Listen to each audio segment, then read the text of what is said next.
Hello! So live tayo ngayon. Ang topic natin is for differential equations, which is solving non-homogeneous differential equations using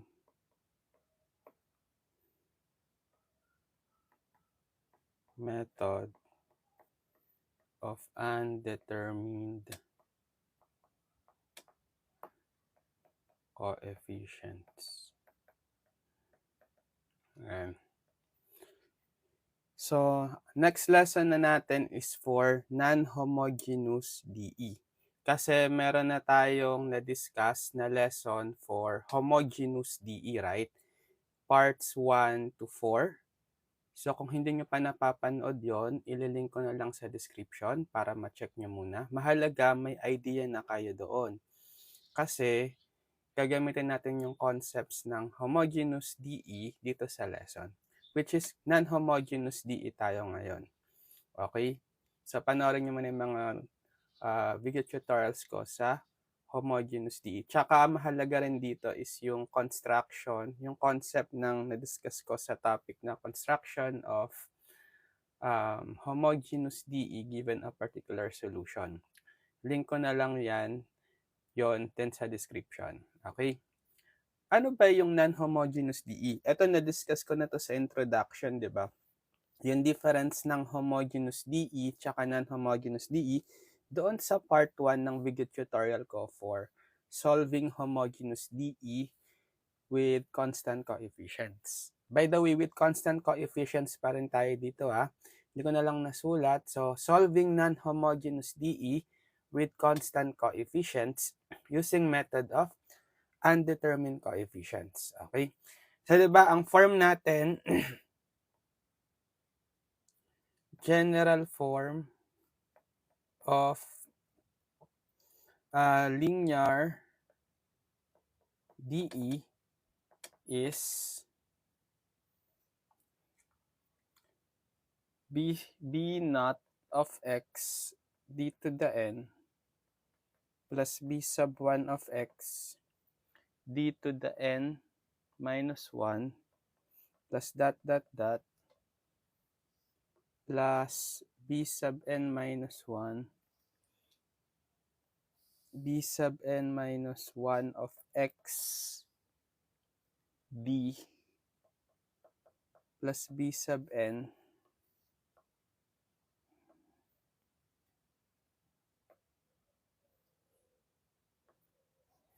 b sub n of x times y is equal to r of x. Okay, ito yung general. Kapag in terms of differential operator. So, yung differential operator is the D. Okay, yung differential operator dito, if we recall,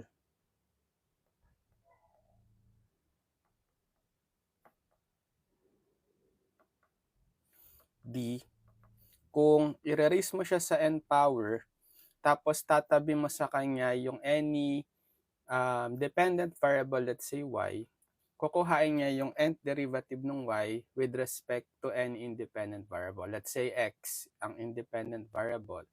So, d to the ny, it means d nth y or nth derivative of y with respect to n. So, for example, d cube y, it means third derivative of y with respect to x.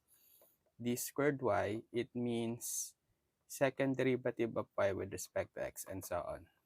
So, yung ibig sabihin ng differential operator dito. Na-discuss ko naman na yan. Okay? So, ang lesson natin ngayon is magkakaroon tayo ng constant coefficients. Ibig sabihin yung mga nakamultiply dito sa differential operators is constant. So, gawin ko na lang, sige, from this given general form of linear DE, higher order na to. So, alisin ko yung mga function of x, ibig sabihin, gagawin ko silang constant na lang. Inalis ko yung mga power of x, ay yung of x notation para to denote that it is constant coefficients. Ayan.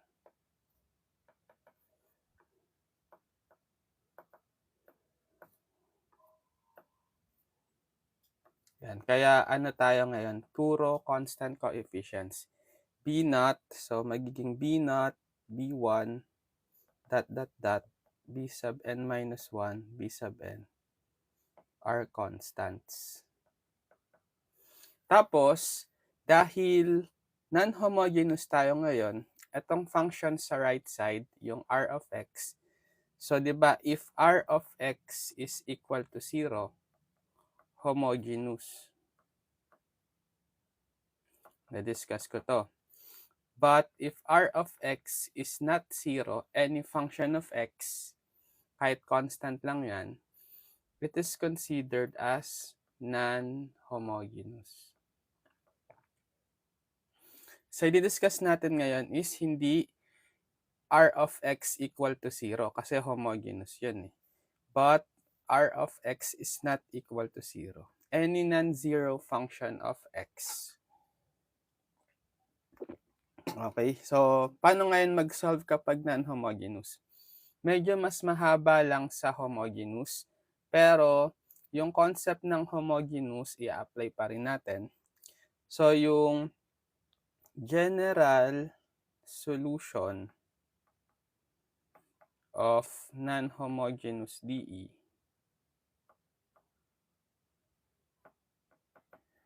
is whatever your dependent variable, di ba, y. Usually y is equal to yc plus yp. Yung yc is the complementary solution.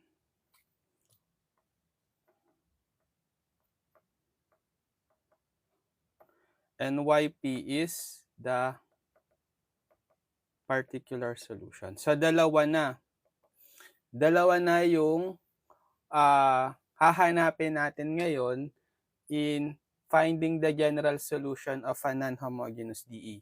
Yung YC, complementary solution, tsaka YP. Etong complementary solution, yung YC, kung anong natutunan nyo sa homogeneous DE, apply nyo lang din. Kasi yung complementary solution, mahahanap natin yan by equating yung right side to 0 as if magiging homogeneous lang muna siya. Then, yung YP is yung particular solution. Yung function na merong value, walang arbitrary constant. So, yun yung gagamitan natin ng undetermined coefficients. Okay? Kailangan dun sa YP, wala kayong nakadikit na arbitrary constant, C1, C2, etc. So, medyo mahaba lang itong methods of undetermined coefficients, especially kung higher order tayo. Pero, yun naman, i-discuss ko naman kung paano i-solve yun. Okay, sige. Para ma-illustrate natin kung paano mag-solve ng non-homogeneous DE using methods of undetermined coefficients, mag-solve tayo ng sample problems.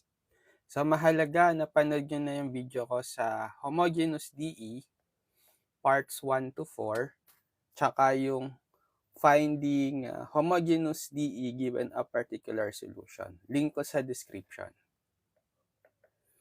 Para maka-gets kayo ng mga idea or concepts na i-discuss natin.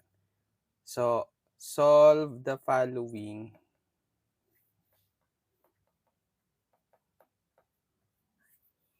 DE.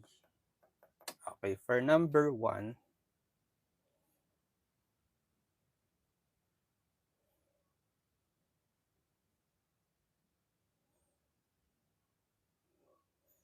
d square minus 6d plus 9y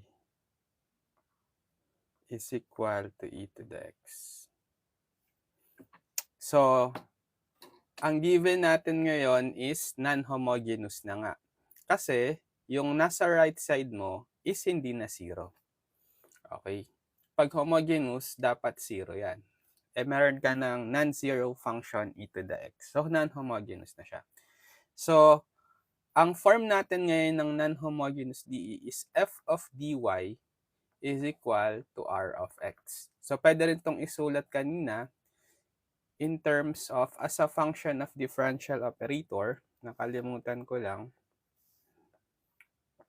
Kasi magiging function of differential operator na lang to once constant yung mga b0, b1, b sub n, minus 1, until b sub n. Pwede siyang f of dy is equal to r of x. Diba?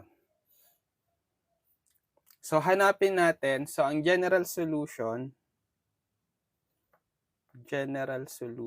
is, so yung sinabi natin kanina, y is yc plus yp.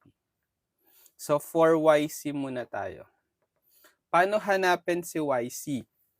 Equate nyo muna to 0, etong left side. Okay? So, copy natin yung original DE. And then, itong right side, gawin yung 0 para yung left side naka-equate to 0. So, ito kasi yung YC, yung solution ng homogeneous DE part. Okay, gagawin yung equate to 0 yung R of X.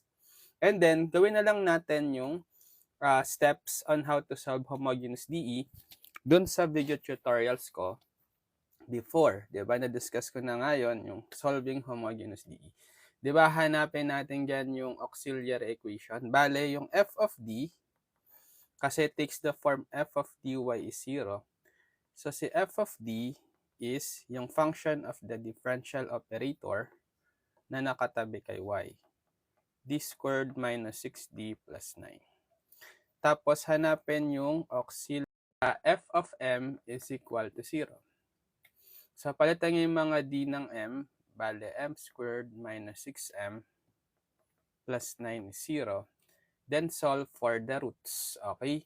So, pwede naman tong i-factor, quadratic, right? Factors ng m squared, m, tsaka m. Isip ng factors ng positive 9 kapag inad is negative 3.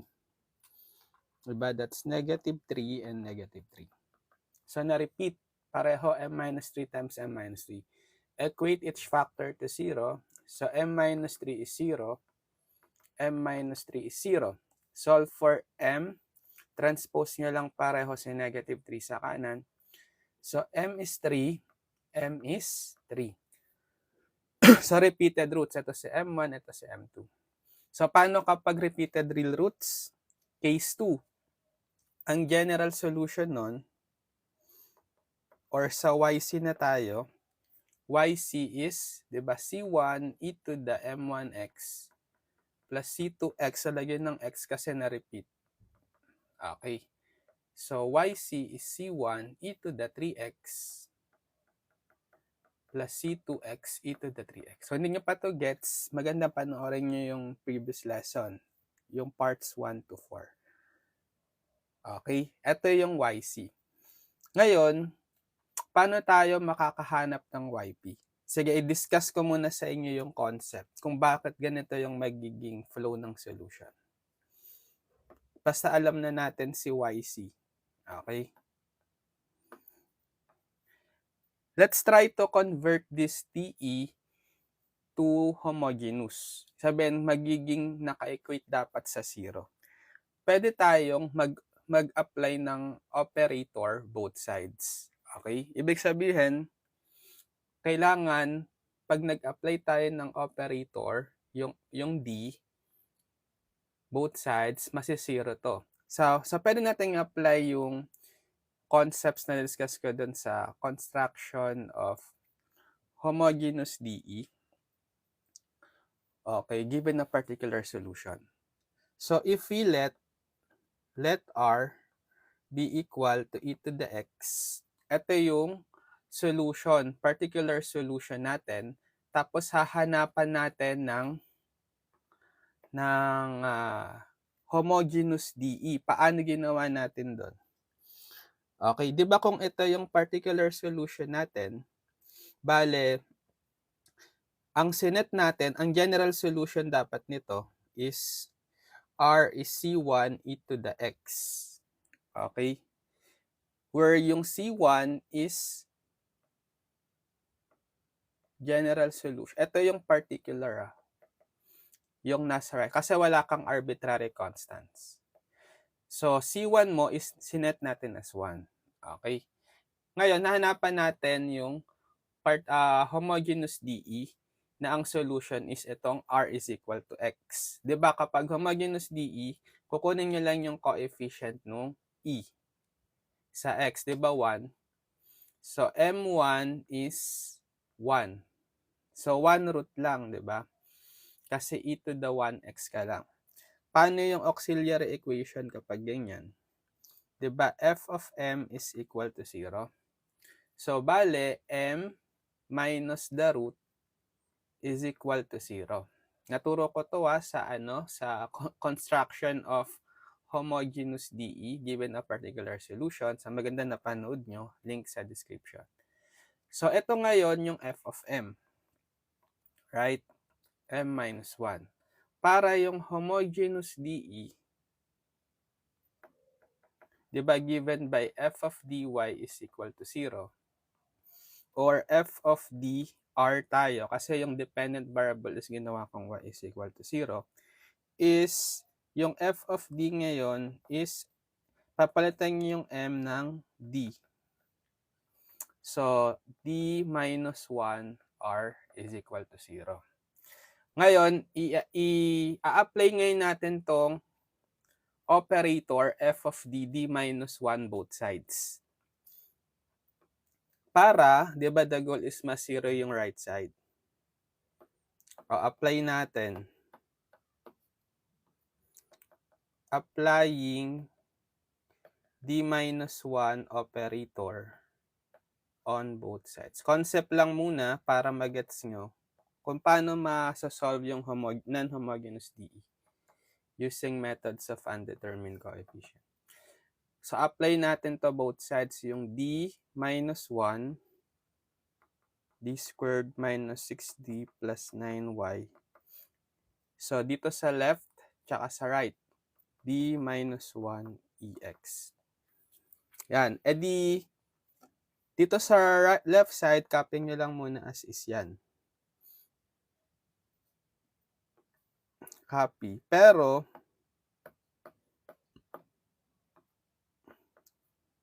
etong d minus 1 e to the x, di ba? Ang value niyan is 0. Kasi yung r mo, pag sinubstitute mo, e to the x, r is e to the x. So, d minus 1 e to the x should be equal to 0. So, ma-annihilate itong right side. Masi-0 na siya. Kasi nga, yung d minus 1 operator is yung homogeneous DE, f of d. Pag in-apply mo sa e to the x, mag-0 siya. Diba? Sa ginawa natin kanina. Okay. So, ngayon, na-reduce natin to homogeneous DE. Naka-equate na sa 0. Try natin uli hanapin yung general solution nito. So, auxiliary equation is f of m is 0. Pero yung f of d na ngayon is nadagdagan, di ba?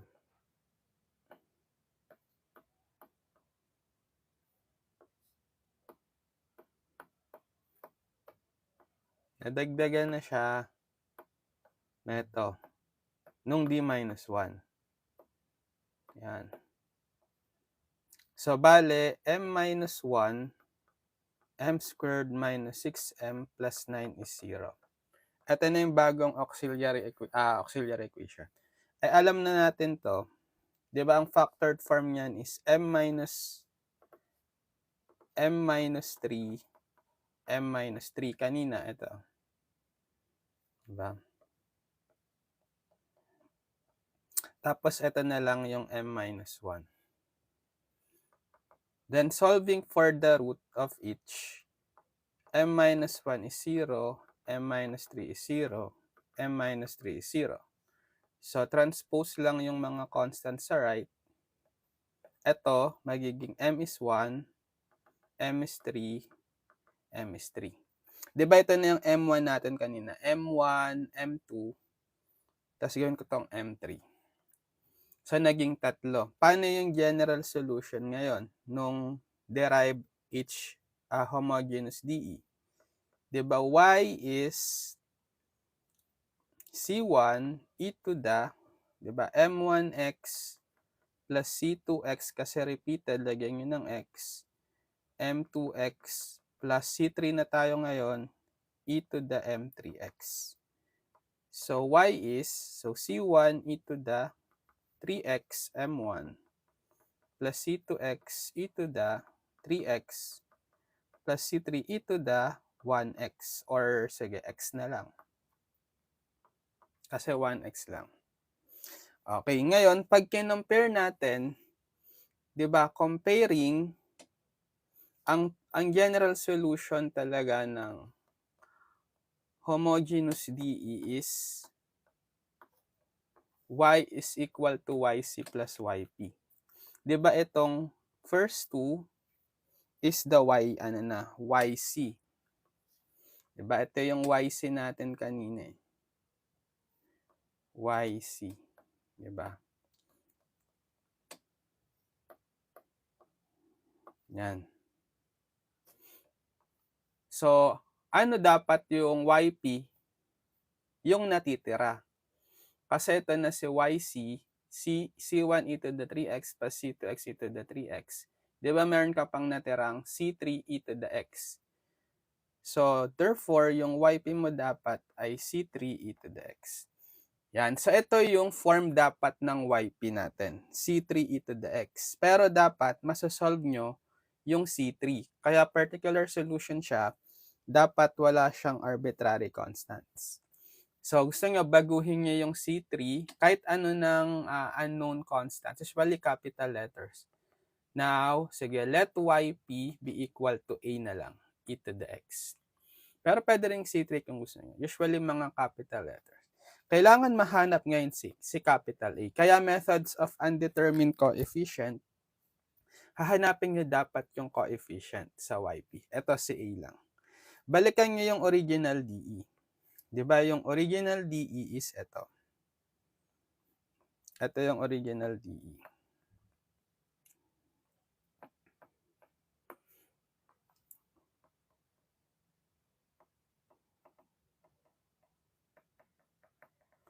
So, isa-substitute nyo ngayon si yp. So, d squared minus 6d plus 9 yp. Okay, equals e to the x. Pag dinistribute nyo si yp, bale, gahanapin nyo yung d squared yp minus 6d yp plus 9 yp equals e to the x. So, kuhain nyo tong second derivative ng yp tsaka first derivative ng yp. Kasi kailangan siya sa equation. Given that yp is ito. So, dun muna tayo sa first derivative ng yp. Diba pag differential operator, dinidifferentiate. Anong first derivative ng a e to the x? Eh di same, diba? A e to the x pa rin. Constant si a, copy, tas derivative ng e to the x, e to the x. Next, yung second derivative ni yp. Eh di pareho pa rin, a e to the x. Yan. So, substitute nyo ngayon, bali yung yp dito is a e to the x, diba? Second derivative ng yp is a e to the x minus 6 times first derivative ng yp, a e to the x, plus 9yp, which is a e to the x is equal to e to the x. So, combine lang natin, a e to the x minus 6a e to the x plus 9a e to the x. Bale, 1 minus 6 plus 9, 10 minus 6, 4. 4a e to the x.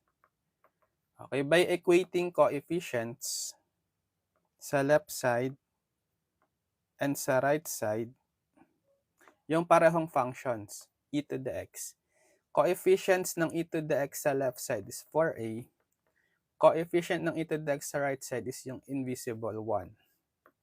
Therefore, ano si a? Divide both sides by 4. A is cancel 1/4. So therefore, yp is, di ba, ang yp is a e to the x. Nahanap na natin si a na 1/4. Therefore, 1/4 e to the x. Yan, edi kompleto na tayo. General solution is y is equal to yc plus yp. Si yc is, ano si yc? C1 e to the 3x, sige, copy ko, plus C2x e to the 3x.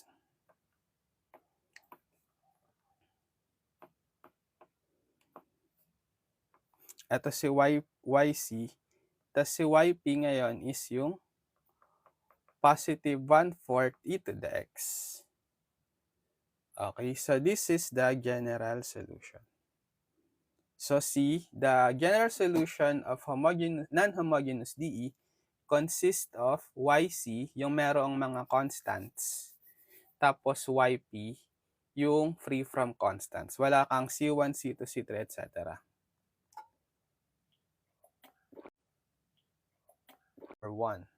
So C1 times 1 na lang, or C1, plus C2 e to the, sige, negative x na lang.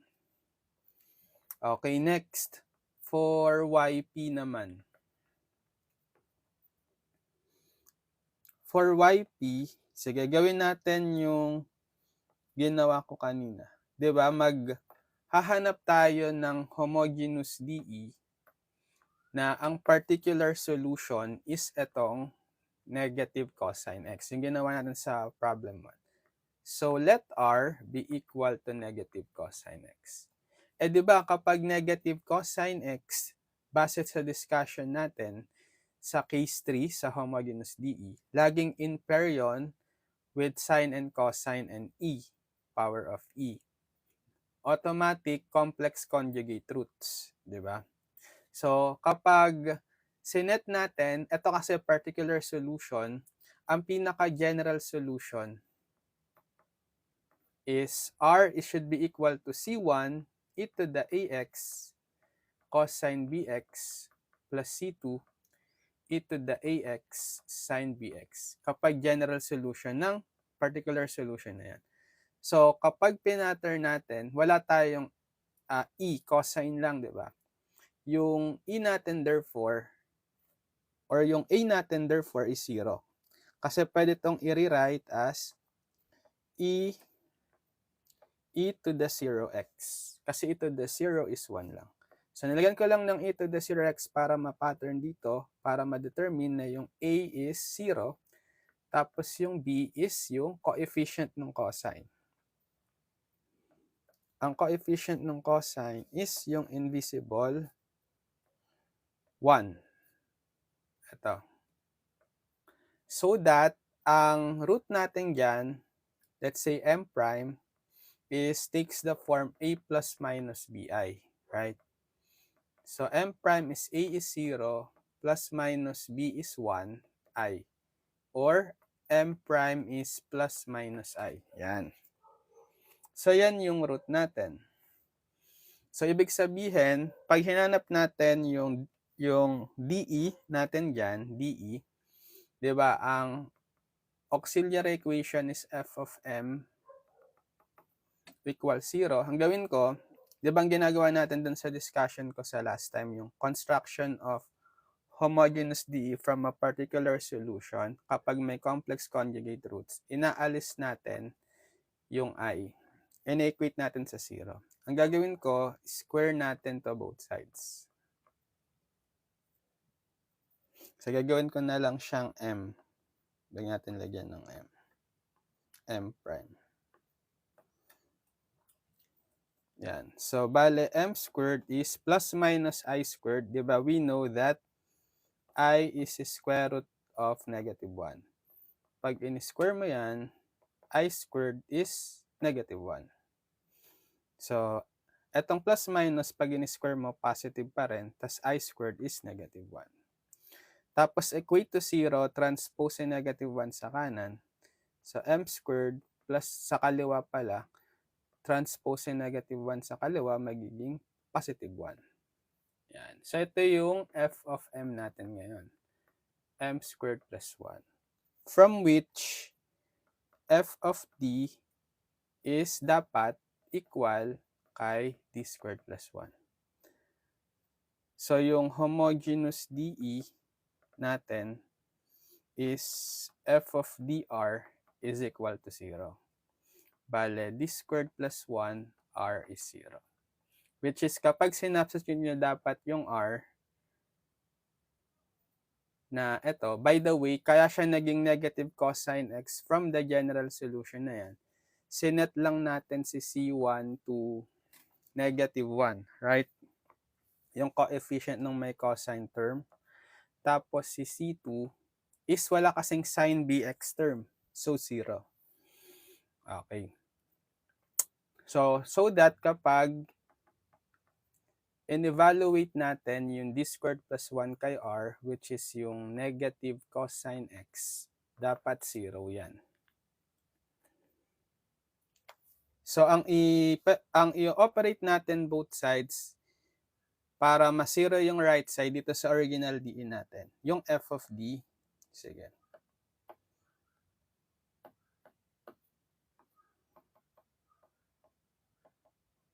Applying, ito yung operator na yun, d squared plus 1 on both sides. Bale, d squared plus 1 times d squared plus d y. Sa left side, i-operate nyo. Then sa right side din, d squared plus 1 negative cosine x. So, copy nyo lang to as is sa left side. D squared plus 1, d squared plus dy. And then ito nga, magiging 0 yan. Di ba? Kasi, ito yung homogeneous DE for the particular solution para mag-equate sa 0. Yan. So, na-convert nga uli natin into homogeneous DE. So, hanapin nyo yung bagong solution nito, ng new homogeneous DE. Bale, f of m is 0, auxiliary equation. So, yung bagong f of d natin is ito. D squared plus 1, d squared plus d. So, palitan nyo yung mga m, ay yung mga d ng m. So, m squared plus 1 times m squared plus m is 0. Equate each factor to 0. M squared plus 1. Ito, alam na natin yung root nito, di ba? If a factor out nyo, sige, factor out natin. Ito kasi yung kay YC kanina. So, m squared plus 1. Factor out to m times m plus 1. Tapos equate each factor to 0.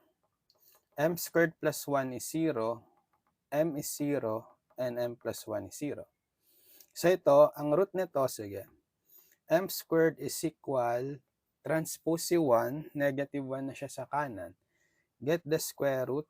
So may plus minus yan. Get the square root of both sides. So m square root ng m squared is m. Then plus minus, square root ng negative 1 nga is I.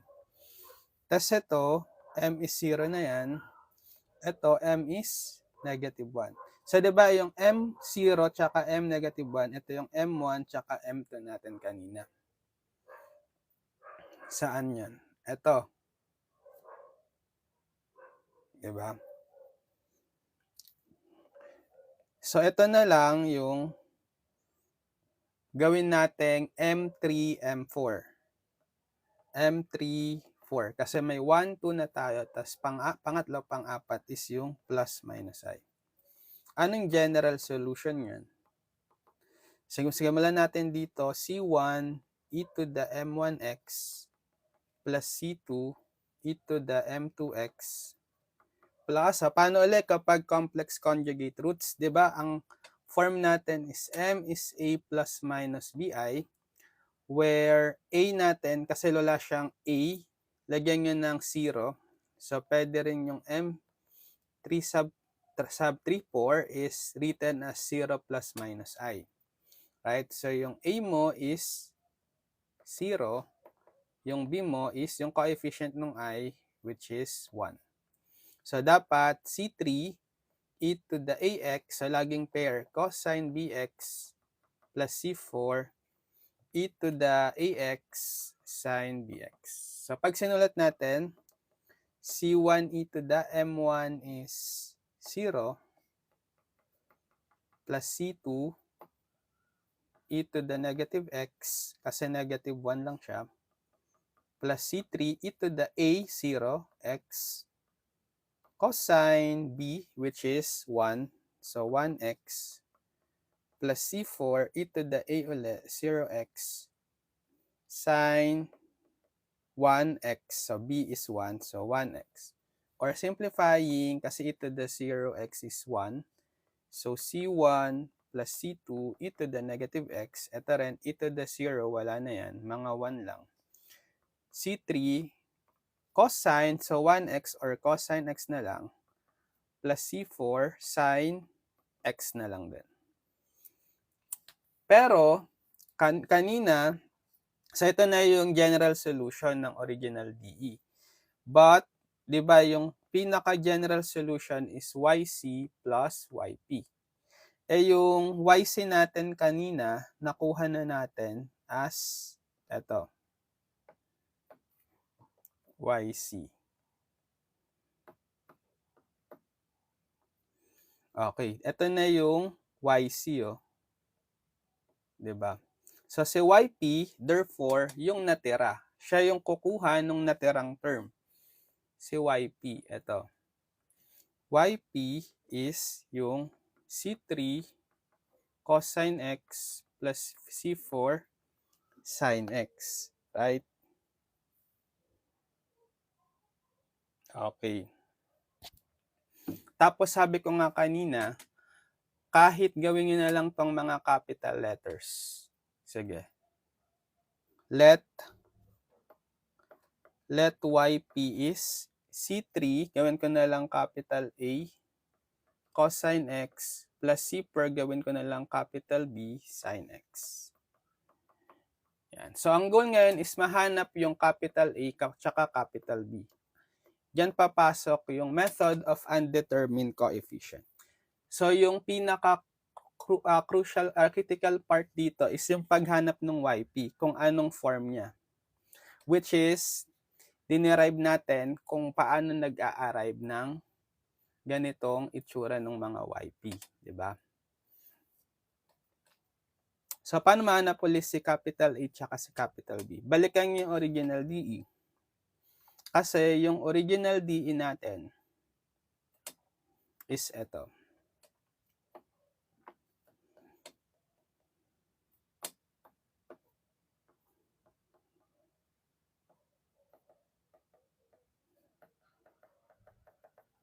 From original DE, evaluate nyo itong DE sa YP. So, d squared plus D, YP, is equal to negative cosine x. Distribute yung YP, d squared YP plus DYP is negative cosine x. Kasi dapat magsasatisfy itong YP sa original DE para maging particular solution siya. So, anong kailangan natin? Second derivative ng YP tsaka first derivative. Sige, so hanapin natin yung first derivative. Given na yung YP is ito. So, first derivative ng YP, derivative ng A cosine x. So, yung A is constant. So, copy nyo lang. Pero, yung derivative ng cosine is negative sign. Plus, derivative ng B sine x. So, yung capital B constant, copy lang. Derivative ng sine, positive cosine. Or, first derivative ng YP is negative A sine x plus B cosine x. So, isa pa. Second derivative naman. Ano yung second derivative ngayon neto? I-derivative ngayon natin yung first derivative. Para second derivative na siya.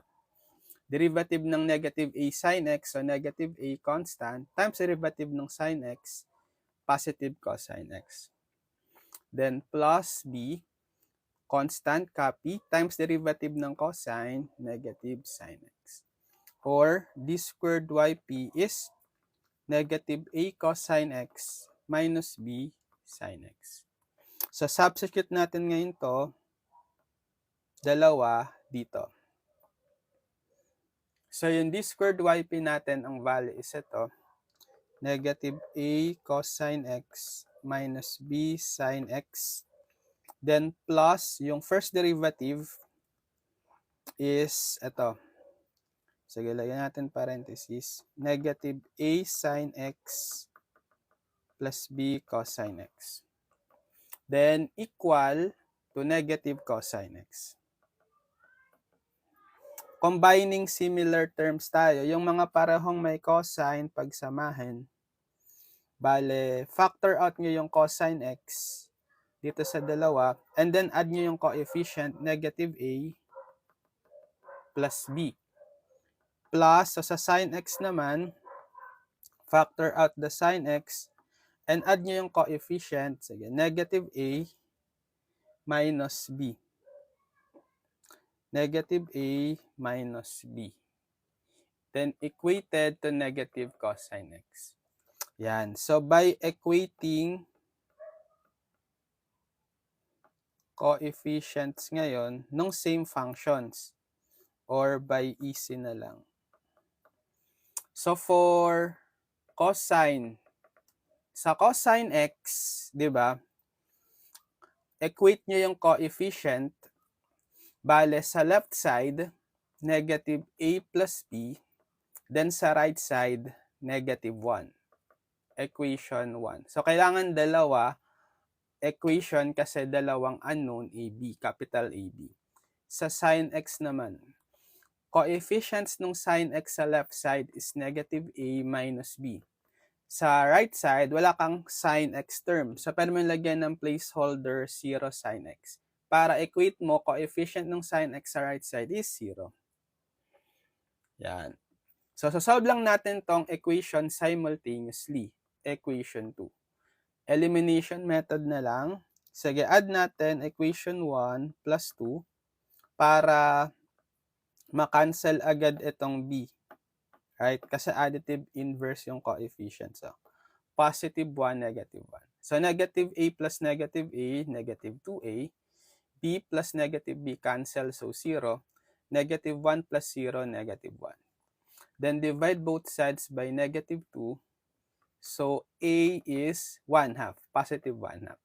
Tapos, from, ito na lang, from 2, alam na natin yung a, 1/2. So, substitute, negative a minus b is 0. Negative of a, which is 1/2, minus b is 0. Sige, transpose si negative b dito sa kanan, negative 1/2 is equal to positive b. Or b is negative 1/2. O, therefore, ano yung yp natin? Diba yung yp is eto.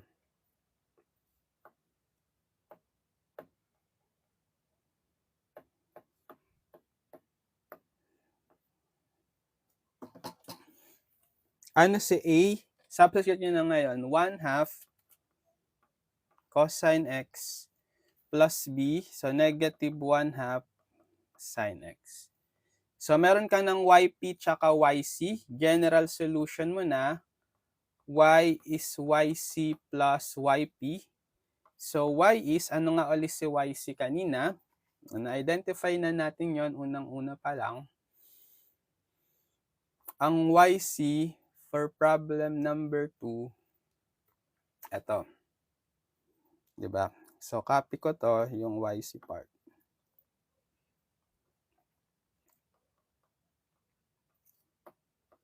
And then, yung yp,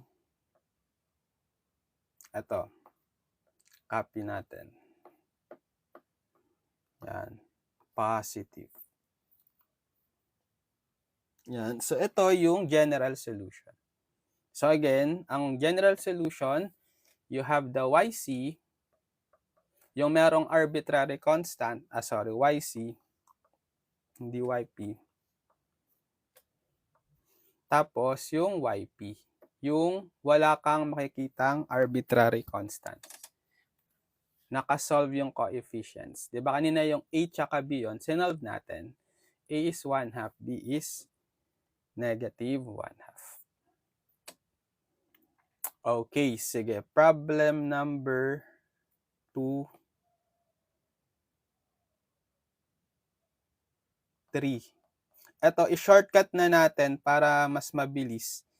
Pinakita ko lang sa inyo yung concept na yon, kung paano na-derive yung method of undetermined coefficient. So, y double prime minus 3y prime minus 4y is 30 e to the 4x. Yan. So, wala pa tayo sa differential operator form. Convert muna natin. Convert to differential operator. Diba kapag y double prime, it means second derivative. So, this squared y minus 3 pag y prime, first derivative, or d to the first, or d na lang, y minus 4y equals 30 e to the 4x. Tapos, i-factor out nyo lang si y, d squared minus 3d minus 4, y is 30 e to the 4x. Yan. Bale, yung f of d natin, kasi f of dy equals to r of x yung non-homogeneous d form.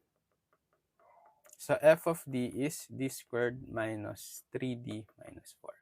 So, hanapin muna natin yung yc. Bale, general solution ulit is yc is, y is yc plus yp. Okay. So, yung yp muna, hanapin natin. Yc pala, sorry. Yc muna. Bale, equate nyo lang to sa 0. Hanapin nyo yung solution ng homogeneous DE version niya. Bale, disregard nyo lang tong r of x, gawin yung 0. Bale, yung f of d nga natin dito is yung d squared minus 3d minus 4. So, ano yung auxiliary equation? F of m is 0. So, palitan nyo yung mga d ng m. So, m squared minus 3m minus 4 is 0. Solve for the roots. Sige, factorable naman ito. Factors ng m squared is m and m. Isip ng factors ng negative 4 kapag inad is negative 3. Okay. Diba pwedeng negative 4 and positive 1. Kasi negative 4 times 1, negative 4, negative 4 plus 1, negative 3. Then equate each factor to 0. M minus 4, 0. M plus 1, 0. So, transpose si negative 4 sa kanan, magiging positive 4. Transpose si positive 1 sa kanan, magiging negative 1. So, ito na si M1, tsaka si M2. Ano na yung YC? Diba? Case 1 lang ito. Meron tayong real unique roots, distinct real roots. So, C1 e to the M1x plus C2 e to the M2x. Or, substituting M1, M2, C1 e to the M1 is 4 times x plus C2 e to the M2 is negative 1 times x.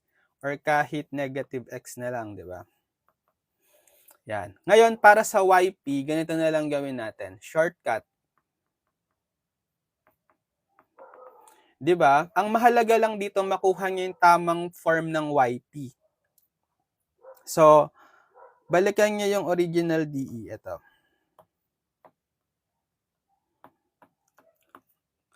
Kuhain nyo ngayon yung root sa auxiliary equation kapag bumuo kayo ng homogeneous DE na ang form ng particular solution is 30 e to the 4x. So, let R is equal to 30 e to the 4x. Okay? Diba? Tapos, ito yung particular solution. Ano yung general solution nito? R is C1 e to the 4x, di ba? Kasi, meron kang sinet na value ng C1 equals to 30 para mag-arrive ka dito. Ito yung general solution.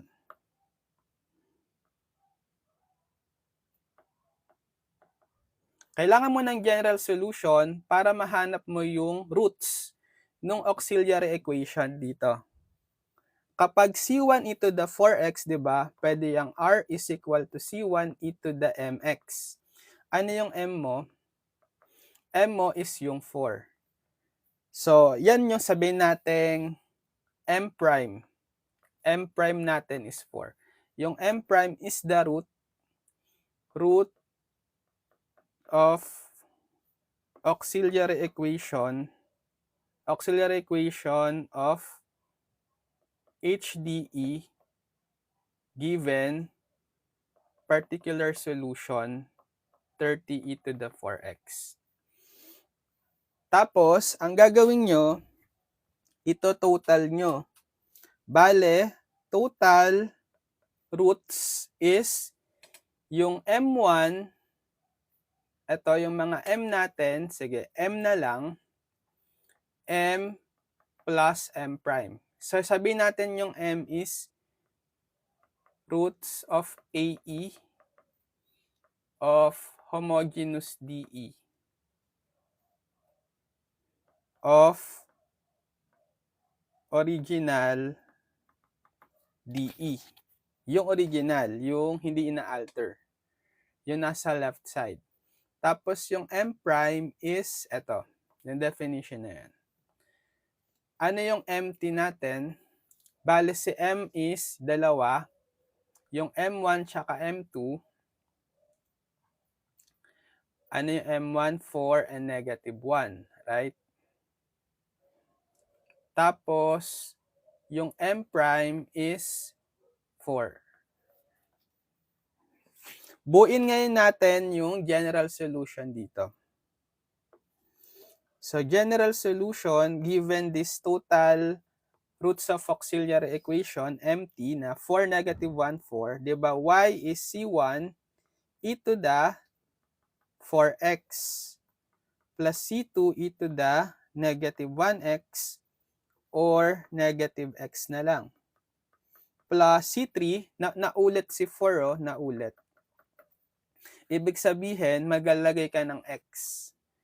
Tapos e to the 4x ulit. Case 2. Yan.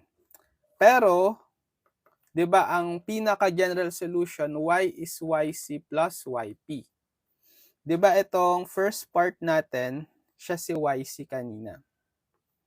Yc is, nakuha na natin as, ito.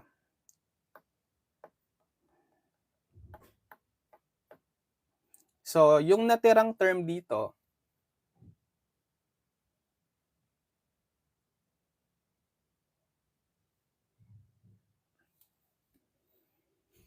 so ito na yung YC natin, 'di ba? Yung natira automatic is yung mag-cover sa YP. YP is yung C3x e to the 4x. Yan. So gawin na lang natin yung C3 capital A na lang. Okay. So, nakuha na natin yung YP form. Ito yung pinaka-critical part yan. Kailangan matama nyo yung itsura ng YP. Okay, pag natama nyo na, nakuha nyo na yung YP, madali na lang yan. Hanapin nyo na lang si coefficient A. So, using the original DE, yung ginawa na lang natin sa first two problems, ito, copy ko yung original DE.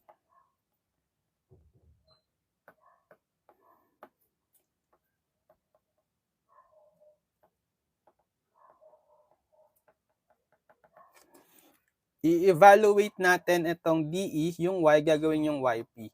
So, d squared minus 3D minus 4, YP is 30 e to the 30 e to the 4x. Yan. So, ang gagawin natin, i-distribute si YP, bale, d squared YP minus 3D YP minus 4YP is 30e to the 4x. So, kailangan natin ng second derivative ni yp tsaka first derivative ni yp. So, first derivative muna tayo ni yp. Okay. So, first derivative, ito yung yp natin ha. Anong gagamitin? Product rule. Okay, product rule. Sige, let's say ito yung, kasi yung yp natin is ax e to the 4x. So, dalawang functions. Lagyan, ax is u, v is e to the 4x. Ano yung product rule? Derivative ng uv is u dv plus v du. So, derivative ng uv, so copy mo na si u, ax, times derivative ni v, so e to the 4x times by chain rule, derivative ng 4x, 4. Plus, copy the v, e to the 4x times derivative ng u, which is copy a constant times derivative ng x, 1. So, dyp is, bale, 4ax e to the 4x, 4ax times 4, 4ax times e to the 4x, plus a times 1 times e to the 4x. Okay? So, gusto nyo i-factor out nyo si e to the 4x. So, dyp is factor out e to the 4x, bale, times the quantity, add the coefficient, 4ax plus a. First derivative. Next, kailangan ng second derivative, di ba? So, d squared yp naman. So, product rule ulit. Kasi product uli yan, gamitin natin to. Product rule. Ano si u natin? Ito na lang si u. Ito ulit si v. So, derivative ng uv, copy the u, which is 4ax plus a, times derivative ng v, e to the 4x, times 4. Plus, copy the v, e to the 4x, times derivative ng u, 4ax plus a. Yung derivative ng 4ax is 4a, right? Kasi constant, 4a times derivative ng x, 1. Plus derivative ng a, 0, kasi constant yun. So, d squared yp is, so pwede nyo i-distribute itong 4. 4ax times 4, 16ax, plus a times 4, or 4a, e to the 4x, plus 4a times 1 plus 0, 4a na lang, e to the 4x. Yan. Or gusto nyo, naka-factor out si e to the 4x. Tapos add nyo yung coefficients, 16ax plus 4a plus 4a. So, bale, ilan to? 16ax plus 4a plus 4a, 8a, e to the 4x. Yan. Saka nyo i-substitute itong second derivative tsaka first derivative dito sa, di ba, sa expression natin ito.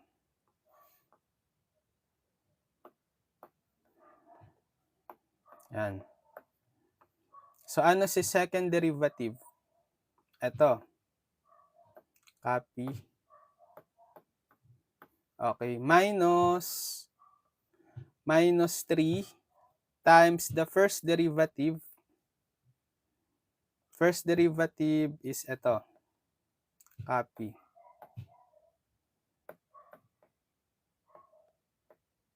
Okay. Minus 4yp. Ano si yp? ax e to the 4x. ax e to the 4x, then equals sa 30 e to the 4x. And konting simplification, sige, distribute natin tong e to the 4x tsaka itong negative 3. Bale, 16a x e to the 4x plus 8a e to the 4x. Ito, negative 3 times 4ax, negative 12ax e to the 4x. Then minus 3 times a, 3a e to the 4x. Then minus 4 copy ax e to the 4x equals 30 e to the 4x. So, combining similar terms.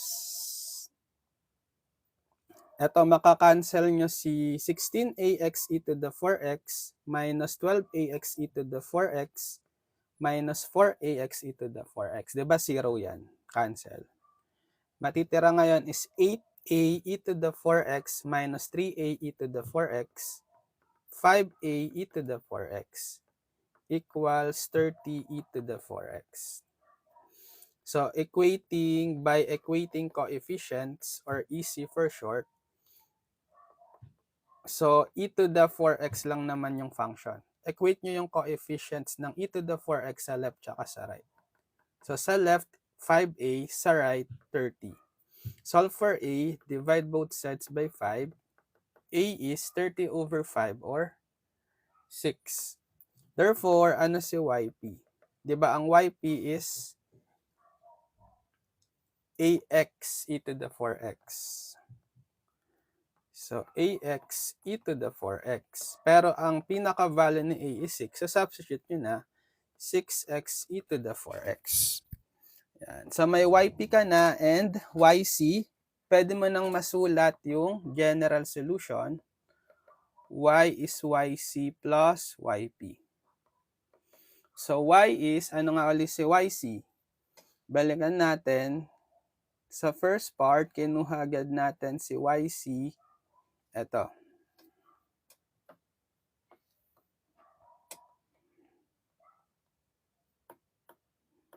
Yan. Plus the YP. Ito.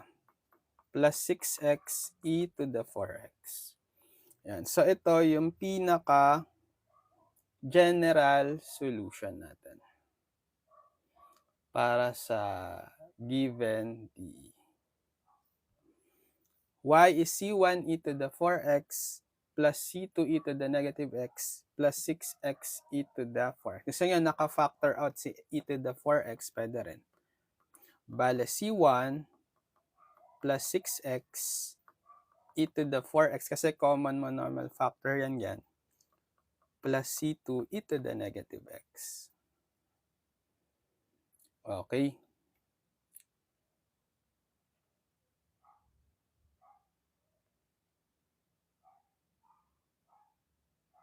Okay, next. Problem number, 3.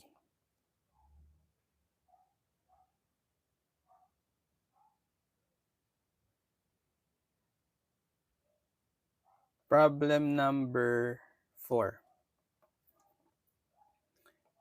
T squared plus 3D plus 2y is 12x squared. Yan. So, ang kuhain natin muna sa general solution, y is yc plus yp. For yc muna, equate muna natin to 0. D squared plus 3d plus 2, y is 0. Hanapin yung auxiliary equation, solve for the roots. Bale, yung f of d is d squared plus 3d plus 2. Auxiliary equation, bale f of m is 0. So, palitan nyo yung mga capital D ng m squared plus 3m plus 2 is 0. Solve for the roots. Factorable naman ito, di ba? Factors ng m squared is m times m. Factors ng 2 kapag inad is 3. Okay, di ba pwede siyang 1 and 2. Positive 1 and positive 2. Kasi 1 times 2, 2, 1 plus 2, 3. Yan. Tapos equate each factor to 0. M plus 1 is 0. M plus 2 is 0. Transpose C positive 1. So, M is negative 1. Transpose C positive 2, M is negative 2. So, ito si M1, M2. Okay? Ito yung roots M. Sige, M. Dapat ang ating YC is, so C1 e to the M1x plus C2 e to the M2x. So, case 1 lang to, diba, ng homogeneous DE, real distinct roots. So, substitute YC C1 e to the M1 negative x plus C2 e to the M2 negative 2x. Or e to the negative x na lang natin to. Yan, ito si YC. Nakuha na agad natin si YC. For YP tayo ngayon. So, balikan natin, yung shortcut na lang, balikan natin yung original DE. Kuhain natin uli yung roots ng auxiliary equation for the derived homogeneous DE given the particular solution, yung nasa right side. Let R be equal to 12x squared. Ito yung particular solution. From which, ang general solution niya, kapag may power of x, di ba ibig sabihin yon, repeated roots na 0. Pwede siyang R is, kasi x squared ka, so meron kang C1 e to the 0x plus C2 x e to the 0x plus C3 hanggang x squared e to the 0x. Di ba? 0 yung root mo kasi mawawala lang yan. Kasi times 1. Tatlong repeated roots na 0. Kaya R is C1 plus C2x plus C3x squared. Ito yung general solution. Kapag yung inyong particular solution is ganito. Bale, sinet lang, C1 is wala kang constant term sa R, diba? 0. C2 wala kang x term. 0. C3, ito may x squared term ka. C3 niya is 12. So, ano yung root natin? So, M prime, yung roots ng auxiliary equation ngayon is, kung ano yung mga roots na to, di ba yan yung mga M, M1, M2, M3. Tatlong 0. Yan. So, pag tinotal natin, MT, di ba, MT is M plus M prime. Yung M natin kanina, negative 1, negative 2.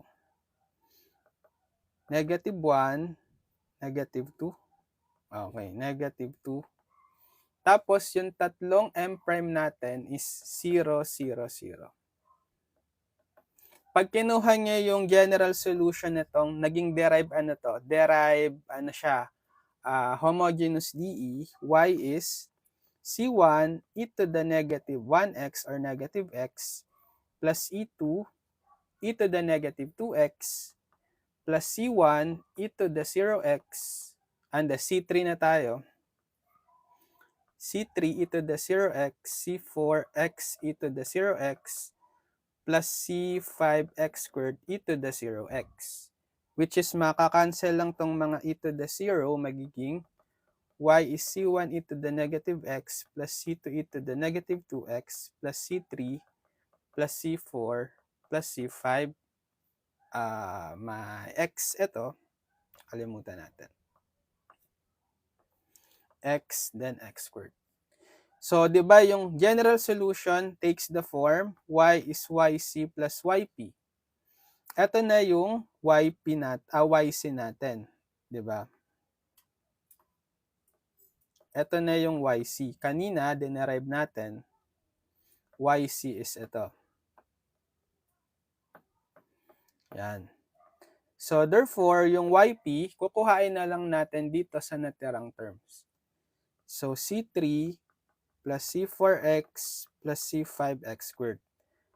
Or, yung C3, C4, C5, gawin ko na lang siyang capital A, capital B, si C4, capital C, si X, si C5. So, ito yung mahalagang part. Ang makuha nyo yung form ng YP. So, pag nakuha nyo na yung form ng YP, isubstitute nyo sa original DE. So, paulit-ulit na lang yung steps. Copy natin yung original DE.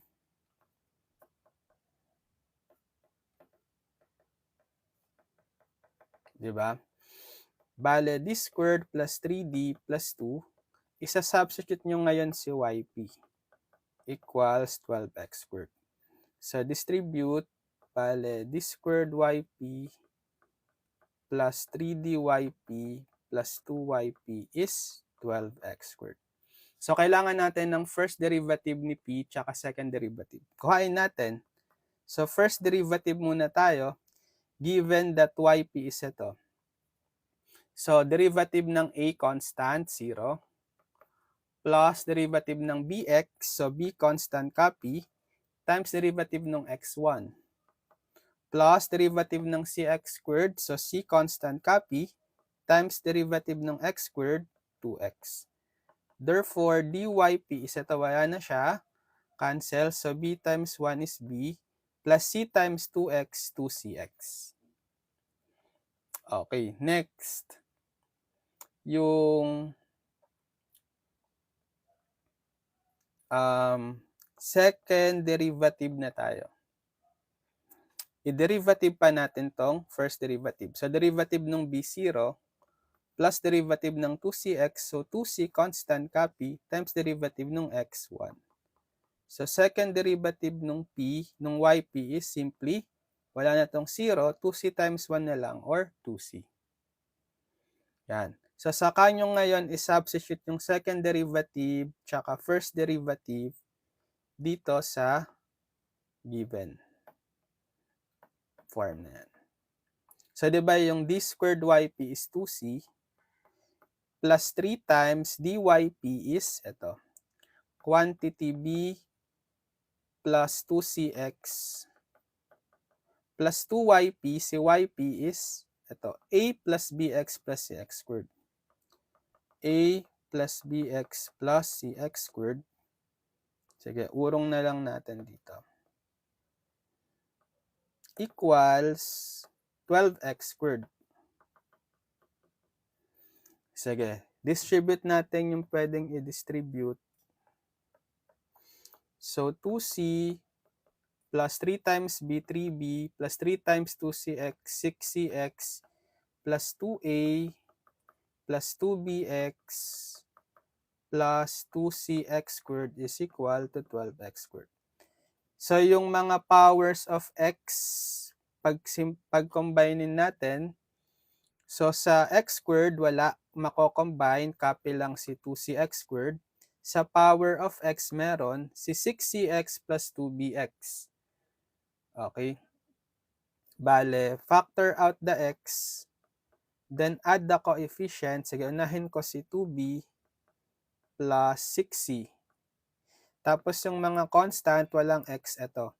Unahin ko si 2a plus 3b plus 2c. Then equals 12x squared. Ito. Tapos by equating coefficients, or EC for short, for x squared tayo. For x squared, coefficient sa left side ng x squared is 2c. Sa right side ito meron 12, right? Okay, equation 1. Masasolve nyo na agad dito si C, oh. C is, divide both sides by 2. 12 divided by 2, 6. Okay. Tapos, sa x to the first, or x, ang coefficient sa left side is 2b plus 6c. Sa right side, wala kang x term. Lagyan nyo ng placeholder 0x. So, coefficient niya is 0. Equation 2.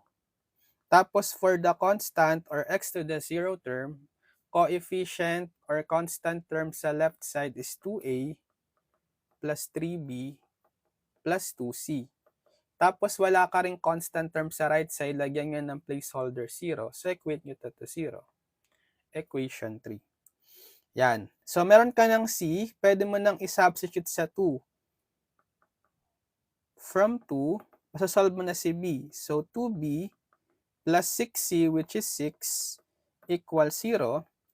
So, 2b plus 6 times 6, 36 is 0. Transpose si 36 sa kanan. So, we have 2b is negative 36. divide both sides by 2.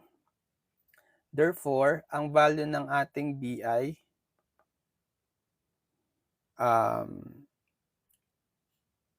18, negative 18. Tapos, dito kay 3, ang nawawala na lang si A from 3. Diba? Meron ka ng B tsaka C, i-substitute mo na. So, 2A plus 3B, negative 18, plus 2C, which is 6, equals 0. Okay, so 2A, 3 times negative 18, negative 54, plus 2 times 6, 12 is 0. So, 2A is transpose nyo to. So, negative 54 magiging positive 54 sa kanan, positive 12 magiging negative 12 sa kanan. So, 2A is 54 minus 12, 42. Divide both sides by 2. A is 42 divided by 2, 21. Yan. So, meron ka ng A is 21, B is negative 18, C is 6. Therefore, ano ba si YP? Yung form natin kay YP kanina ay ito. Copy ko. Ayan. Okay. YP is substitute the A, 21. Substitute the B. So, negative 18. X, substitute the C, 6. So, 21 minus 18x plus 6x squared. So, pwede mo nang makuha yung general solution. Diba? Y is YC plus YP. Ano si YC kanina? Balikan natin. Si YC kanina ay ito.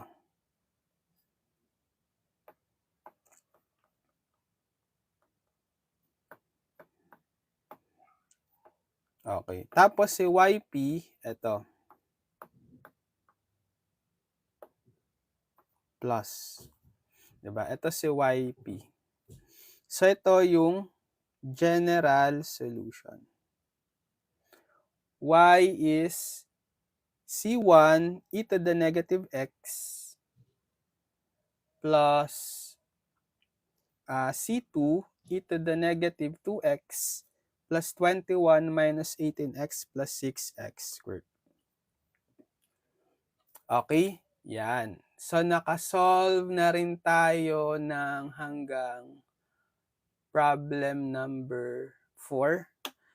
So, medyo mahaba kasi talaga si methods of undetermined coefficient. Sige, baka ituloy pa natin next time. Abangan nyo yung part 2 nitong lesson. Sige, so basta follow lang kayo sa akin dito sa account para manonotify pag meron tayong next lesson. And subscribe kayo sa ating channel, Engineered Math Channel, YT. Lilink ko na lang sa description yung mga past video tutorials natin sa DE, tsaka yung pinaka-playlist ng differential equations para mapanood nyo lahat ng mga video tutorials ko simula sa unang lessons hanggang last lesson sa DE. Para meron kayong reference video tutorials playlist from me para sa buong course, sa buong subject sa SEM nyo for DE. Pwede nyo panoorin anytime kailangan nyo mag-review or mag-aral, mag-advanced study. So, good luck sa mga nagtitake ng differential equation subject. So, kayang-kaya nyo yan. Basta mag-aral lang kayong mabuti, solve lang ng maraming problems, practice lang ng practice. Okay, see you on my next video tutorial. God bless everyone. Bye-bye.